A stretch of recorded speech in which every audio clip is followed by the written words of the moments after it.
حضرات مکرم، وہ جو ہمارے آقا کریم حضور علیہ الصلوۃ والسلام ہیں، جب ہم ان کی عظمت و شان کا، ان کے مرتبہ و مقام کا ذکر کرتے ہیں تو صرف اپنی اوقات اور حیثیت کے مطابق کرتے ہیں۔ ان کو رب نے کیا مقام، کیا شان عطا فرمائی، یہ ہمارے تصور و گمان سے بالاتر ہے۔ عالم ارواح میں رب کائنات نے ہم سب کو جمع کیا، امیر بھی، غریب بھی، حاکم بھی، محکوم بھی، نیک بھی، بد بھی، سب کو جمع کیا، اور پھر کچھ قول و قرار ہوئے، کچھ عہد و پیمان ہوئے، کچھ وعدے وعید ہوئے۔ الستو بربکم، کیا میں تمہارا رب نہیں؟ سب سے پہلے میرے اور آپ کے آقا کریم صلی اللہ علیہ وسلم نے بلا کا نعرہ لگایا، کیوں نہیں، بے شک تو ہمارا رب ہے۔ پھر آقا کریم صلی اللہ علیہ وسلم کی دیکھا دیکھی، آپ کی تقلید میں ہم سب نے بھی اس کی ربوبیت کا اقرار کیا۔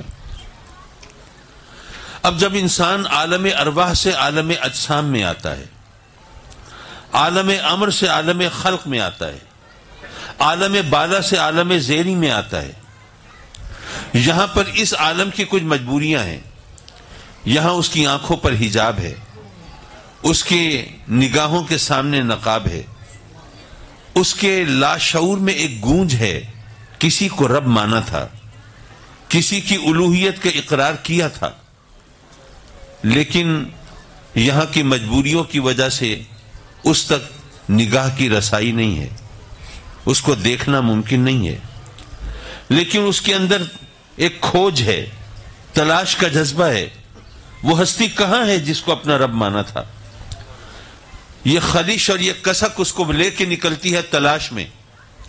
اب انسان صحرا سے گزرتا ہے، صحرا کی وسعت کو دیکھ کر، سنہری چمکتی ریت کو دیکھ کر اس کے حسن سے مروب ہوتا ہے، وسعت سے مبہوت ہوتا ہے، اور ذہن میں وہم گزرتا ہے کہیں یہ تو خدا نہیں۔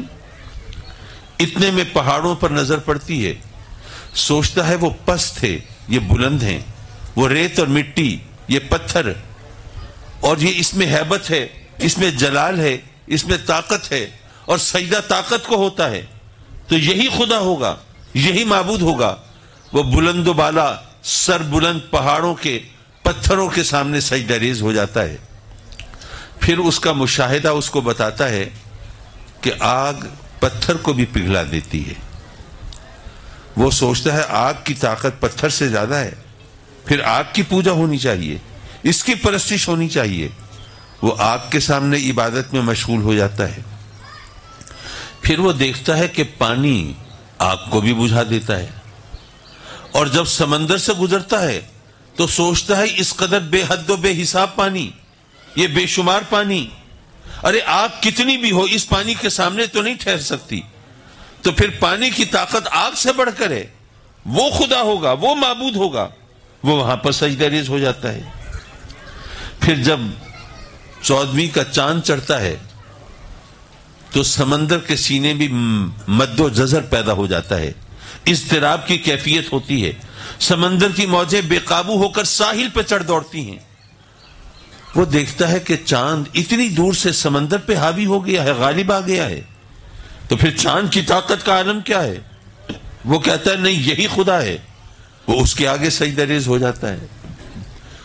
پھر جب شہنشاہ خاور کی سواری آتی ہے، سورج نکلتا ہے، اپنا مکھڑا دکھلاتا ہے، وہ دیکھتا ہے کہ سورج کے سامنے تو چاند پھیکا پڑ گیا ہے، بے حیثیت ہو گیا ہے۔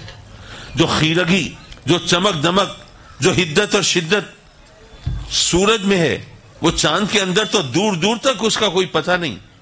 وہ سوچتا ہے کہ نہیں، پھر یہ سورج، یہ میرا خدا ہوگا، یہ معبود ہوگا، یہ پوجا کے لائق ہوگا۔ یارو، وہ سورج کو اپنا خدا مان لیتا ہے۔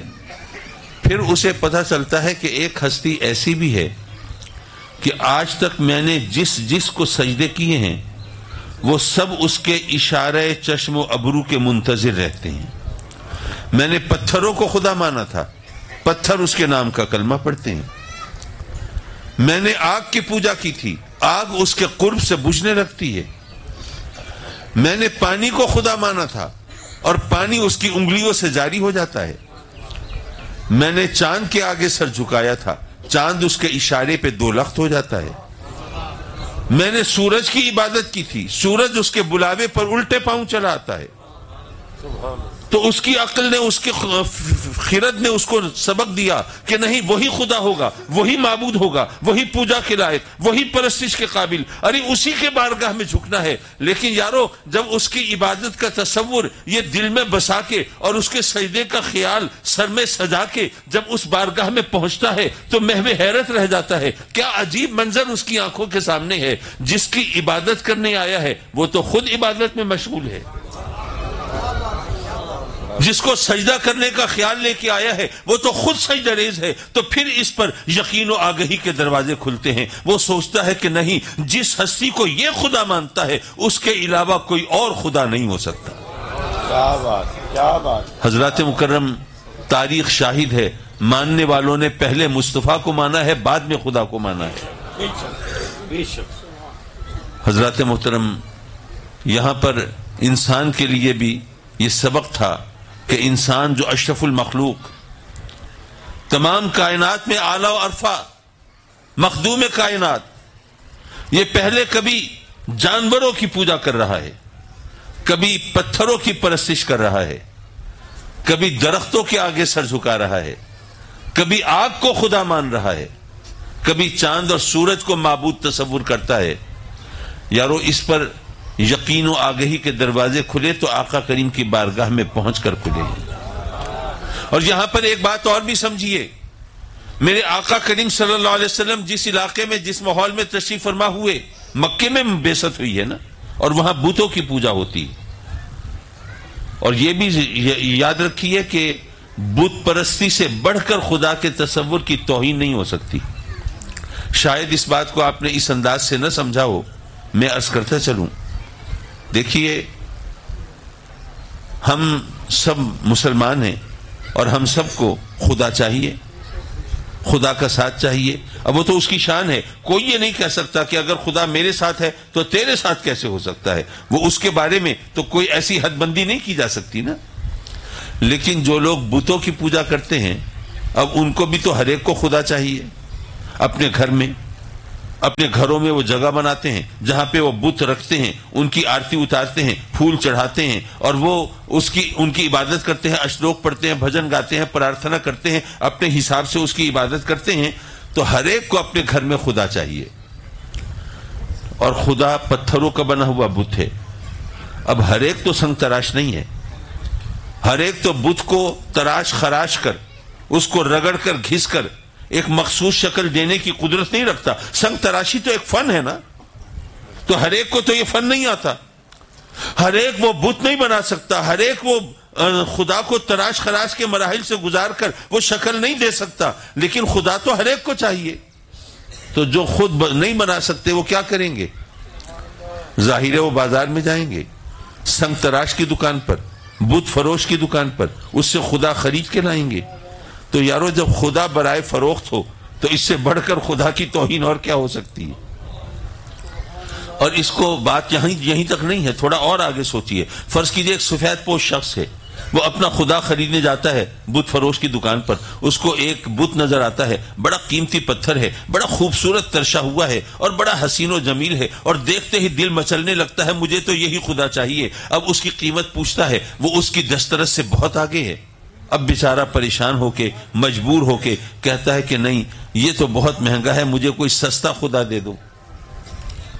جب خدا کی بھی بارگیننگ ہوتی ہو، مول تول ہوتا ہو، تو ذرا سوچو یہ خدا کی اوقات کیا ہے۔ لیکن معاملہ یہ ہے کہ میرے آقا کریم صلی اللہ علیہ وسلم کو لوگوں کو یہ بتانا ہے، بھئی وہ لوگ اپنے خداؤں کو دیکھ کر ان کی عبادت کرتے ہیں نا، وہ اپنے بتوں کو ان کے بت ان کے سامنے رکھے ہوتے ہیں، ان کی عبادت کر رہے ہیں، اور وہ اس کے عادی ہیں، ہلے ہوئے ہیں، نسل در نسل یہ سلسلہ چلتا چلا آ رہا ہے۔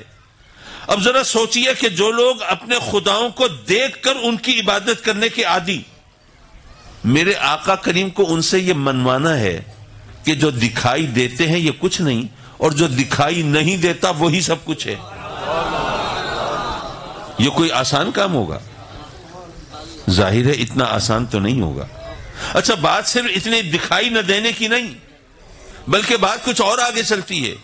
دیکھیے کسی ہستی کا کسی ذات کا ذکر ہو تو آدمی اپنے ذہن میں اس کا کوئی خاکہ بنا لیتا ہے نا. ایک دفعہ ایک صاحب مجھ سے ملنے آئے, مجھے دیکھ کے لگا کہ بہت حیران ہیں. اچھا میں پریشان ہوا کہ کیا میرے ماتھے پہ سینگ نکل آئے, اتنے حیران کیوں ہو بھائی؟ کہنے لگا کہ یہ دوست مجھے کہہ رہے تھے جی ہمارے پیر صاحب سے ملنے چلنا ہے, تو میں نے سوچا کہ پیر صاحب ہوں گے, بڑے بڑے منکوں کی مالا ان کے گلے میں ہوگی اور رنگین دوپٹے ہوں گے, اور جناب یہ بڑی بڑی زلفیں ہوں گی اور کاجل سے آنکھیں بھری ہوں گی, اور جناب وہ حق ہو کی صدائیں لگ رہی ہوں گی اور ایک وجد کی کیفیت ہوگی, اور جناب سب لوگ یہاں پر اس طرح وہ وجد کے عالم میں وہ ناچتے پھرتے ہوں گے. یہاں پر تو آپ سیدھے سادے آدمی ہیں, ہم جیسے ہیں. یہ دیکھ کے حیران ہو رہا ہوں. جس کے بارے میں بھی ذکر ہو آدمی ذہن میں ایک تصور بنا لیتا ہے نا. کسی سے کوئی کہے کہ ہاں بھائی تم نے جانا ہے فلاں افسر سے ملنا ہے, ذرا خیال سے جانا, بہت بڑا افسر ہے. اب آپ کے ذہن میں خاکہ بن جائے گا, سوٹ پینٹ کوٹ پہنا ہوگا, ٹائی بھی لگائی ہوگی, ہاتھ میں بریف کیس ہوگا, بڑا قیمتی موبائل ہوگا, چلتا ہوگا بڑی تمکنت سے وقار سے, اور جناب لوگ اس کو کھڑے ہو کر اس کے سبارڈینیٹس اس کے ماتحت وہ سلام کرتے ہوں گے, اور وہ صرف گردن کی ہلکی سے جنبی سے ان کو جواب دیتا ہوا ایسے تمتراک سے کرو فر سے آن بان سے گزرتا ہوگا. آدمی ذہن میں ایک تصور بنا لیتا ہے نا. لیکن یارو میرے آقا کریم نے ان لوگوں کو بتانا ہے کہ جو بت جو تمہیں دکھائی دیتے ہیں یہ تو خدا نہیں, یہ تو کیا, یہ تو بت ہے نا. قدم اٹھا نہیں سکتے, ہاتھ ہلا نہیں سکتے, مکھی اڑا نہیں سکتے, ان کی اوقات کیا ہے؟ ارے تم نے عبادت کرنی ہے اس ہستی کی جو تمہیں دکھائی بھی نہیں دیتا اور جس کا کوئی تصور بھی تمہارا ذہن نہیں قبول کر سکتا. وہ نقش و نگار سے پاک ہے, وہ خد و خال سے پاک ہے, وہ لب و رخسار سے پاک ہے, وہ رنگ روپ سے پاک ہے, وہ قد و قامت سے پاک ہے, وہ ان تمام اعتبارات سے پاک ہے. تم سوچ بھی نہیں سکتے, اس کا ذہن میں کوئی خاکہ بھی نہیں بنا سکتے. ارے اس کی عبادت کرنی ہے, لوگوں سے کیسے منوایا ہوگا؟ حضرات مکرم میرے آقا کریم صلی اللہ علیہ وسلم نے ان سے منوایا, اے لوگو میں تمہارا خدا نہیں, میں معبود نہیں, میں پرستش کے قابل نہیں, میں پوجا کے لائق نہیں, میں تو اس کا فرستادہ رسول ہوں, اس کا بھیجا ہوا نبی ہوں, اس کا عبد مقدس ہوں. ارے میں معبود نہیں, لیکن اے لوگو اگر جانور میرے قدموں پہ سجدہ کرتے ہیں تو جس کی عبادت میں کرتا ہوں ذرا سوچو اس کا مقام کیا ہوگا. اے لوگوں میں تو تمہارا خدا نہیں, لیکن اگر پتھر میرے نام کا کلمہ پڑھتے ہیں تو جس کا کلمہ میں پڑھتا ہوں اس کی شان کیا ہوگی. اے لوگوں میں تو تمہارا خالق و مالک نہیں, لیکن اگر چاند میرے اشارے پہ دو ٹکڑے ہو جاتا ہے تو جس کے اشاروں پہ میں چلتا ہوں اس کی طاقت کا عالم کیا ہوگا. یارو تاریخ شاہد ہے, ماننے والوں نے پہلے مصطفیٰ کو مانا ہے, بعد میں خدا کو مانا ہے. میں چونکہ عصر کا وقت بھی ہو چکا ہے اور مجھے آپ کے صبر اور حوصلے کا زیادہ امتحان بھی نہیں لینا, اور برخوردار صاحب نے مغرب سے پہلے پہلے آپ کی ضیافت بھی کرنی ہے. نعرہ تکبیر, نعرہ رسالت, یا رسول اللہ کہنے والا گونج پڑ جائے. نعرہ رسالت, دونوں ہاتھوں کو فضا میں لہرا کر نعرہ رسالت. سیدی مرشدی, سیدی مرشدی, غلام ہیں, غلام ہیں, غلامی رسول میں جو ہونا عشق مصطفیٰ. قائد اہل سنت علامہ سید حامد سی شاصف کاظمی. حضرات مکرم رب کائنات نے اپنے بندوں کی ہدایت کے لیے انبیاء کرام علیہ الصلوۃ والسلام کو مبعوث فرمایا. اچھا وہ اگر چاہتا تو سب کو ڈائریکٹ ہدایت بھی دے سکتا تھا, اس کو کوئی فنڈز کی کمی تو نہیں تھی, کوئی مین پاور کا ایشو بھی نہیں تھا, کوئی اور مجبوری بھی دامنگیر نہیں تھی. وہ قادر مطلق جو چاہے سو کرے, اور وہ مختار کل, اور یہ تمام کائنات اس کے کلمہ کن سے وجود میں آئی. اب وہ رب کائنات وہ اگر چاہتا تو ہر ایک کو ڈائریکٹ ہدایت دے سکتا تھا, لیکن اس نے ہمیں ڈائریکٹ ہدایت نہیں دی, بلکہ ہمیں ہدایت کے لیے انبیاء کرام کو بھیجا. حضرات مکرم یہاں پر ایک نقطہ بڑا واضح اور سیدھا سادہ سا ہے, یاد رکھیے اصل اختیار ہوتا ہے دینے والے کا. وہ انگریزی میں کہتے ہیں کہ بیگرز ہیو نو چوائس.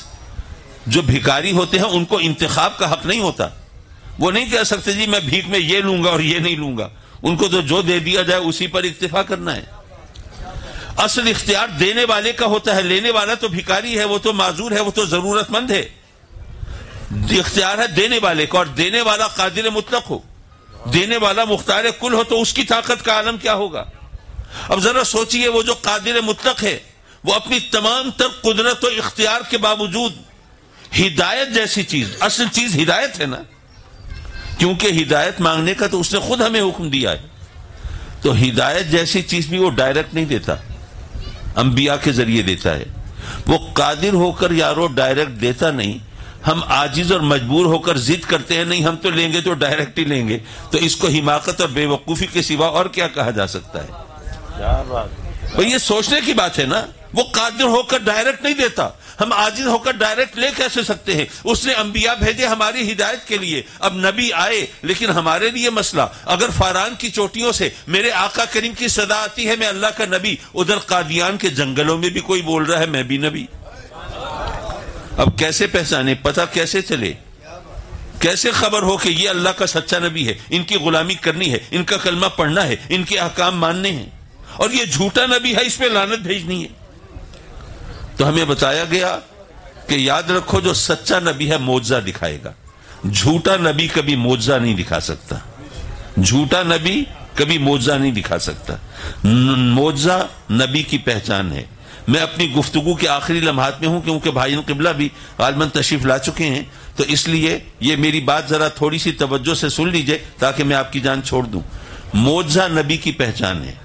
معجزہ کسے کہتے ہیں؟ ہماری زبان کا لفظ ہے، ہم جانتے ہیں، وہ کام جو سمجھ نہ آئے کہ یہ کیسے ہو گیا، پلے نہ پڑے کہ کیسے ممکن ہے، ہو نہیں سکتا تھا، کیسے ہو گیا، جہاں ہماری عقل عاجز ہو جائے وہ معجزہ ہوتا ہے، اور معجزہ نبی کی پہچان ہے۔ نبی کو پہچانیں گے تو کلمہ پڑھیں گے، پہچانیں گے تو ایمان لائیں گے، پہچانیں گے تو ان کے احکام مانیں گے، تو گویا پہچان ابتدا ہے، پہچان پہلا زینہ ہے، پہلا قدم ہے۔ نبوت کی ابتدا معجزے سے ہوتی ہے، اور معجزہ وہ ہے جہاں عقل انسانی عاجز ہو جاتی ہے۔ یارو پتہ یہ چلا نبوت کی ابتدا وہاں سے ہوتی ہے جہاں عقل انسانی کی انتہا ہوتی ہے۔ کیا بات، کیا بات، کیا بات۔ اس لیے نبی کو کبھی اپنی عقل کے ترازو میں مت تولنا اور اپنی عقل کے پیمانے سے مت ناپنا، وہاں پر زبین نیاز کو خم کرنا، عقیدتوں محبتوں کے رشتے جوڑنا۔ اللہ تبارک و تعالی ضرور ہدایت عطا فرمائے گا۔ وآخر دعوانا ان الحمد للہ رب العالمین۔